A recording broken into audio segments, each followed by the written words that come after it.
దేవునికి మహిమ ఘనత ప్రభావములు కలుగునుగాక. ప్రభునందు ప్రియమైన మేల్కొల్పు ప్రార్థన విశ్వాసులకు, మేల్కొల్పు ప్రార్థన వీక్షకులకు, మేల్కొల్పు ప్రార్థన ద్వారా క్రీస్తునందు భక్తిని నిలుపుతున్నటువంటి ప్రతి విశ్వాసికి ప్రభునామములో శుభములు, ఆశీర్వాదములు తెలియచేస్తూ మేము ముందుకు వస్తున్నాం. మరి మరొక రోజు మనకి ఇవ్వబడింది, మరొక దినము మనకి ఇవ్వబడింది. మరి గడిచిన కాలం అంతా దేవుని యొక్క కృప చేత నింపబడ్డాం. ఆయుస్సు మనకి ఇవ్వబడుతుంది, ఆయుస్సు పొడిగించబడుతుంది.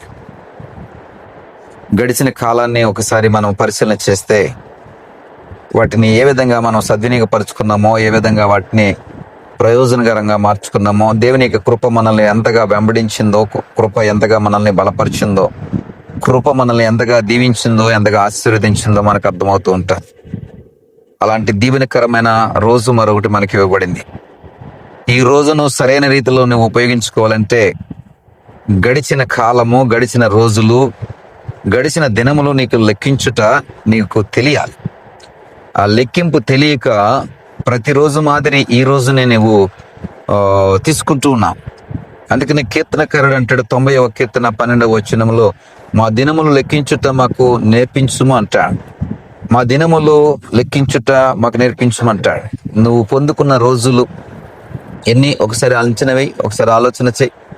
ఇప్పటి వరకు నువ్వు ఎన్ని రోజులు బ్రతికావు? పుట్టినప్పటి నుండి ఇప్పటి వరకు ఎన్ని రోజులు బ్రతికావు?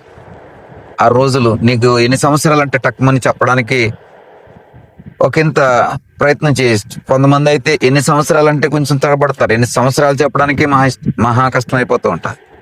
ఇక అలాంటిది ఎన్ని నెలలు నీకు అంటే ఇంక అసలు చెప్పలేరు. అలా కాదు, ఎన్ని రోజులు బ్రతికావు ఇప్పటి వరకు అంటే అసలు చెప్పలేరు. అంటే మన దినములను మనము మర్చిపోతున్నాం, మన దినములను మనం లెక్కించుకోలేకపోతున్నాం, మన దినములను మనం గుర్తుపెట్టుకోలేకపోతున్నాం. అందుకనే కీర్తనకారుడు అంటున్నాడు, మా దినములు మేము లెక్కించుట మాకు నేర్పించుము అంటాడు. కాబట్టి ఆ దినమంతా దేవుని యొక్క కృపచేత నువ్వు నడిపింపబడుతున్నప్పుడు దీవెనకరంగా మార్చుకోవడానికి నువ్వు వేసే ప్రతి అడుగును బట్టి, దీవెనకరంగా మార్చుకోవడానికి నువ్వు వేసే ప్రతి అడుగును బట్టి ఒక చక్కటి లెక్క నీకు ఉండాలి. ఫలానా రోజు నేను దీవించబడ్డాను, ఫలానా రోజు ఇలాంటి ఆశీర్వాదాలు నా జీవితంలోకి వచ్చాయి, ఫలానా రోజున అంటే ఒక దానికి ప్రతిదానికి ఒక లెక్క ఉండాలి. అందుకని లెక్కించటం మనకు చేత కావట్లేదు. ఎందుకంటే గతమును మర్చిపోతున్నాం, గడిచిన రోజులను మర్చిపోతున్నాం, గడిచిన కాలాన్ని మర్చిపోతున్నాం, నిర్లక్ష్యపడుతున్నాం, దేవుడు చేస్తున్నటువంటి మేలులను విడిచిపెడుతున్నాం. ఆయన గొప్ప గొప్ప కార్యాలు చేస్తాడు మన పక్షంగా, కానీ వాటన్నిటిని కూడా విడిచిపెడుతున్నాం. అందుకనే ఆ ప్రారంభ వచనంలో అంటే మాకు జ్ఞాన హృదయము కలుగునట్లుగా చేయమంటాడు. అంటే దినములు లెక్కించడానికి కావాల్సింది ఏంటంటే జ్ఞాన హృదయము కావాలి. హృదయం అంటే సరిపోదు, దానికి జ్ఞానము అంటే జ్ఞానంతో కూడినటువంటి హృదయం కావాలి. జ్ఞానంతో కూడినటువంటి హృదయం నీలో పనిచేస్తున్నప్పుడు దేవుని యొక్క కార్యాలు, నువ్వు పొందుకున్నటువంటి మేలులు, నీకు గడిచిన కాలము, గడిచిన దినాలు, గడిచిన సంవత్సరాలు నువ్వు లెక్కించడం నేర్చుకోగలుగుతావు. అలాగా ఆ లెక్క నీకు తెలిస్తే, ఆ కాల్కులేషన్ అనేది నీకు తెలిస్తే, ఈ రోజును నువ్వు ఎలా ప్రారంభించాలి, ఈ రోజును ఏ విధంగా సద్వినియోగపరుచుకోవాలి, ఎప్పుడు లేవాలి, ఎప్పుడు నీ పనులు ప్రారంభించాలి, ఎప్పుడు ప్రార్థన చేసుకోవాలి, ఎప్పుడు మరి నువ్వు తలపెట్టినటువంటి కార్యంలో కొరకు మరి ప్రయాస కలిగి నువ్వు ముందుకు వెళ్ళాలి. ఇలాగ ఒక చక్కటి ప్లానింగ్తో కూడినటువంటి రోజు అనేది నీకు ఇవ్వబడుతుంది. ఎప్పుడండి? నీ దినము గురించి నువ్వు లెక్కించుట నువ్వు తెలుసుకున్నప్పుడు. అందుకని ఆ లెక్కింపు నీకు రావాలి. యేసుప్రభువు వారు అంటారు ఏమిటంటే, పగలు 12 గంటలు ఉన్నాయి, రాత్రి 12 గంటలు ఉన్నాయి. అవి చక్కటి లెక్క. అది రోజుకి 24 గంటలు ఉన్నాయి. ఆ 24 గంటలకి ఒక చక్కటి కాల్కులేషన్ కావాలి. అందుకని ఆయన పగలు 12 గంటలు, రాత్రి 12 గంటలని ఒక లెక్క పెట్టుకున్నాడు.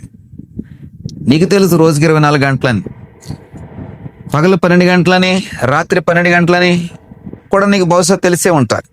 కానీ దాన్ని ఎలా ఉపయోగించుకోవాలో నీకు తెలియదు, ఎలాగ దాన్ని వాడుకోవాలో నీకు తెలియదు. అందుకని యేసుప్రభువు వారు చెప్తారు ఏమిటంటే, పగలు 12 గంటలు ఉంది, అప్పుడు వెలుగు ఉంటుంది. అప్పుడు పగలు కాబట్టి మనము మరి చక్కటి పనులు చేయడానికి కానీ, చక్కటి ఆలోచనతో ముందుకెళ్ళడానికి కానీ, చక్కటి కార్యాలు చేయడానికి కానీ అవకాశం ఉంటుందనే ఉద్దేశంతో పగలు ఇంకా 12 గంటలు ఉంది అని చెప్తూ ఉన్నాయి. ప్రియ సహోదరుడు, ఆ సహోదరి, నీకు వెలుగు సంబంధమైనటువంటి దినము, వెలుగు సంబంధమైనటువంటి గడియలు మరి ప్రతిరోజులో సగభాగంగా నీకు ఇవ్వబడతాయి. కానీ నువ్వు ఎంతగా వాటిని వ్యర్థపరుస్తున్నావో, ఎంతగా వాటిని దుర్వినియోగపరుస్తున్నావో ఒకసారి ఆలోచించి. కాబట్టి లెక్కించడం నేర్చుకుంటే ప్రతి నిమిషాన్ని నువ్వు సరైన రీతిలో ఉపయోగించుకుంటావు. ప్రియ సహోదరుడు, ఆ సహోదరి, లెక్కించడం చేత కాకపోవడం వల్ల నీకు ఇవ్వబడిన రోజును సరైన రీతిలో పనిచేయక, సరైన రీతిలో ఉపయోగించుకోవడం చేత కాక సమయాన్ని వ్యర్థపరుస్తున్నాం. కాబట్టి ఈ రోజున దేవుని యొక్క వాక్యం ద్వారా మరి మీ ముందు చెప్పాలనుకున్న మాట ఏమిటంటే, జ్ఞాన హృదయమును పెంపొందించుకోండి. జ్ఞానముతో మరి నడుచుకోవడం నేర్చుకోండి. జ్ఞానముతో మరి మీ రోజును ప్రణాళిక చేయడం నేర్చుకోండి. జ్ఞానముతో మీ యొక్క భవిష్యత్తు కొరకే చక్కటి బాట వేయండి. జ్ఞానముతో మీ పిల్లలను పెంచండి. జ్ఞానముతో మరి కుటుంబాన్ని చక్కటి ఆశీర్వాదకరంగా మార్చుకోండి. జ్ఞాన హృదయము మీరు ఎప్పుడు కూడా నింపుకుని ఉండండి. అప్పుడు మీ దినములు మీరు లెక్కించటమే నేర్చుకోగలుగుతారు. ప్రతి దినమును కూడా మీరు దీవెనకరంగా మార్చుకోగలుగుతారు. ప్రతి దినమును కూడా మరి మేలుకరంగా మీరు మార్చుకోగలుగుతారు. ప్రియ సహోదరుడు, ఆ సహోదరి, మరి నీ కొరకు ప్రార్థన చేయాలని ఆశపడుతున్నాను. ఒక చక్కటి తీర్మానంతో, ప్రభా, మా దినములు మాకు లెక్కించటం మాకు నేర్పించండి. గడిచిన కాలం అంతా మాకు నేర్పిస్తుంది.